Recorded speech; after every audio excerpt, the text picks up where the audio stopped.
Martin Salvo from Salvo Migration, and in this video I'm going to answer the question, when should I apply for my Australian partner visa? So stick around.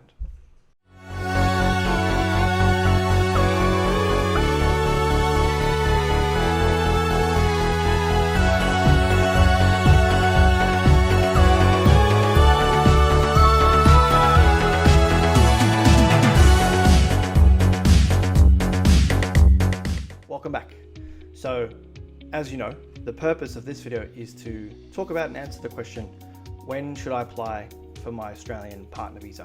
In all honesty, I think this is probably one of my top 3 most received questions, and the answer really depends on the specific facts of the couple, and primarily depending on if the applicant is currently inside Australia or outside of Australia. Now, whenever I have conversations or planning sessions with couples and trying to determine when would be an appropriate time to submit their partner visa application, often we're comparing or looking at 2 things. Firstly, we're looking at whether or not there is a visa deadline relevant in that particular case. So for example, if the partner visa applicant is currently onshore on a visa that is expiring in the foreseeable future, then often that is a key determining factor as to when that couple will be looking to apply for their partner visa, because ultimately one of the main priorities is making sure that those that are onshore apply for their partner visa prior to the expiration of their current substantive visa, so that they safely are issued their bridging visa A for Apple that has nil conditions, allowing them to work and access Medicare whilst they're waiting for the outcome of their Australian partner visa. On the other hand, however, we are equally weighing up whether or not the couple will satisfy the partner visa requirements. Of course, it's all well and good to apply for a partner visa before your current visa expires, but you don't want to be applying for the partner visa to secure a bridging visa just to get your partner visa refused. So at the same time, you want to be ensuring that you're only applying for the partner visa when your relationship meets the criteria, meets the requirements.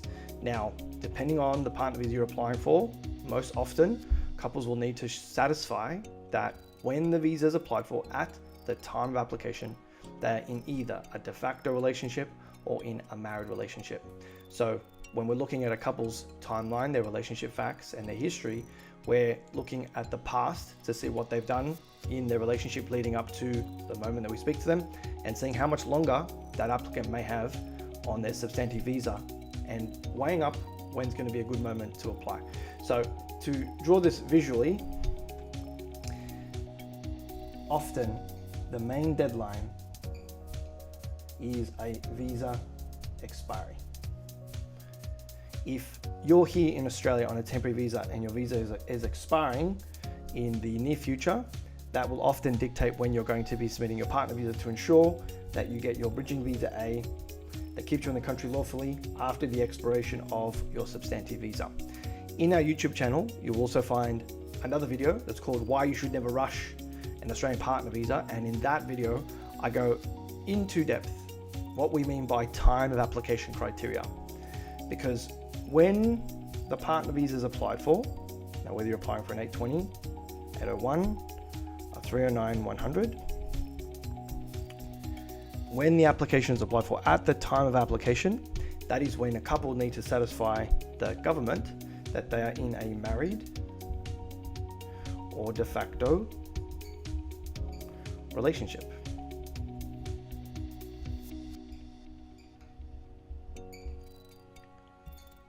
And something that I do talk about in that other YouTube episode, and also available as a podcast, is making sure that you delay the time of application assessment for your relationship as much as possible, but factoring in if there is a visa expiry date.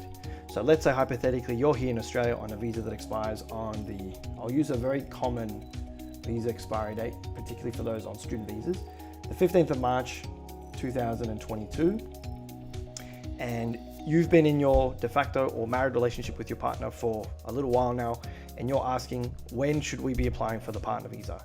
Now, understand that it doesn't matter if you apply for the partner visa here or here or here, as long as it's done before the expiration of your student visa, you will be issued your bridging visa. Of course, however, on the other hand, the sooner that you can apply for the partner visa, ultimately, the sooner it can be granted, which is also a determining factor for couples. So I would call that determining factor number 3 is the sooner you can apply for your partner visa, ultimately the sooner it can be granted. Now let's understand that current processing times for both on and offshore partner visas can really be anywhere from 3 to 6 months. So it's a good time to be applying for a partner visa if you meet the partner visa criteria. And the partner visa criteria is that when you apply, you satisfy the government that you are more than boyfriend, girlfriend, boyfriend, boyfriend, or girlfriend, girlfriend. And that is that you are in a married or de facto relationship. Now, to add to that, if you're applying as a de facto couple, so you're not yet married, you also need to satisfy what we call the 12-month rule. Okay, draw a little clock there, which is when the couple need to show they were de facto for 12 months prior to applying. That is also something that I cover in our other YouTube episode, why you should never rush an Australian partner visa. So if you're a couple that is currently onshore, often these are all the factors that you should be looking into and weighing up to determine when a good time to apply may be. But often the prevailing factor, the most motivating factor, will be if there's a visa deadline approaching. And often couples will aim to apply prior to that visa deadline.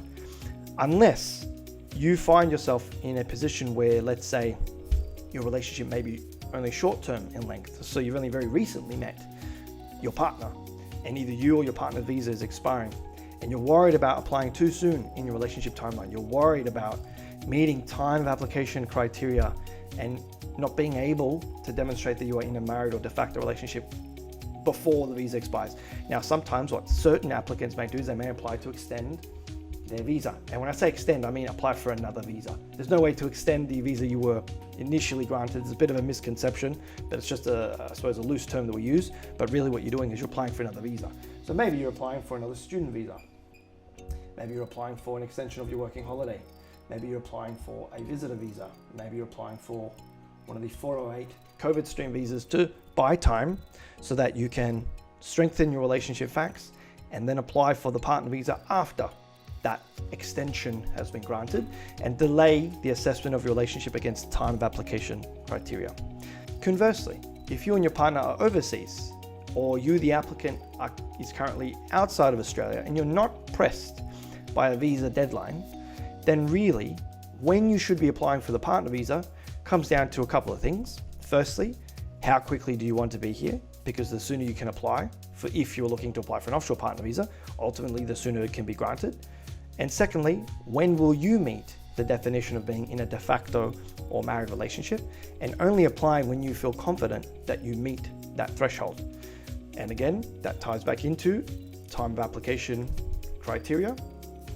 But this time, we're not worried about a visa deadline. It's just about ensuring that when you apply, you're going to meet the visa criteria, but at the same time, not delaying it unnecessarily, because again, similar to those applying onshore, the sooner you can apply for the partner visa, the sooner it can be granted. Therefore, to answer the question, when should you be applying for the partner visa? Firstly, it depends when your relationship is going to meet the partner visa requirements. Secondly, if you are onshore and you're pressed by a visa deadline, often when you should be applying for the partner visa is before or prior to the expiration of that application. Thirdly, when you should be applying for the partner visa depends how soon you want to be on the partner visa, because the sooner you can apply, the sooner it can be granted. And really, those are the three main factors that we take into consideration for our own client cases, or for those that book planning sessions with us and we're trying to plan ahead or strategize when would be a good time to apply for that particular couple's application. We're looking at those three factors, weighing everything up, and then providing a rough estimate in terms of when we feel the couple are going to be in the safest position to be applying. Because you don't want to rush into applying to get your partner visa refused. You want to take the time that's available to you, weighing all these factors up and planning to apply at a safe moment in time, depending on your unique relationship history and relationship facts. That's it from me, Martin Salvo. I hope this episode has helped.